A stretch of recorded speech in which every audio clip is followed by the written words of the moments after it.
अस्सलामु अलैकुम वरहमतुल्लाहि वबरकातुहू नहमदुहु व नुसल्ली अला रसूलिहिल करीम अम्मा बअदु फ़अऊज़ु बिल्लाहि मिनश शैतानिर रजीम बिस्मिल्लाहिर रहमानिर रहीम।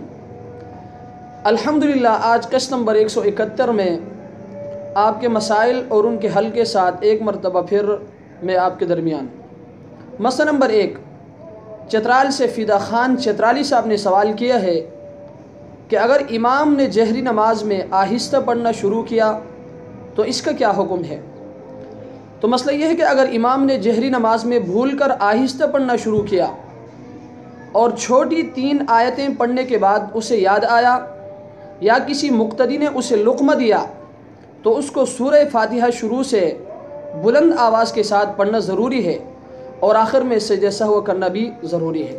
फतावा शामी जिल्द नंबर 1 सफ़ा नंबर 532। मसला नंबर 2, सऊदी अरब से भाई रहमत हुसैन साहब ने सवाल किया है कि मगरिब की नमाज कब तक अदा की जा सकती है।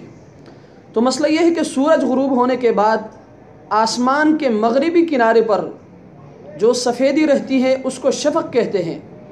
जब तक आसमान के किनारे पर सफ़ेदी रहेगी तब तक मगरिब का वक्त बाकी रहेगा और मगरिब की नमाज अदा हो जाएगी और ये वक्त तकरीबन 1 घंटा या इससे कुछ कम उबेश होता है।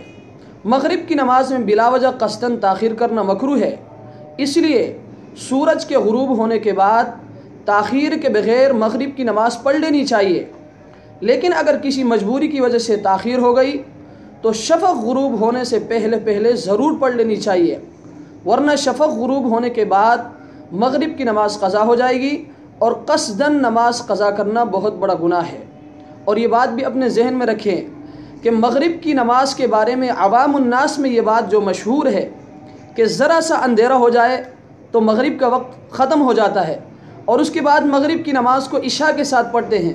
ये बात बिल्कुल गलत है, बल्कि शफ़क़ गुरूब होने से पहले ज़रूर पढ़ लेनी चाहिए ताकि नमाज क़ज़ा ना हो, वरना क़स्दन ताख़ीर करके नमाज क़ज़ा करना कबीरा गुनाह है। फतावा शामी जिल्द नंबर 1 सफ़ा नंबर 361। अल्लाह तबारक व तआला हमें इन मसाइल को समझने की तौफ़ीक़ अता फ़रमाए। व आखिरु दावाना अनिल हम्दुलिल्लाहि रब्बिल आलमीन।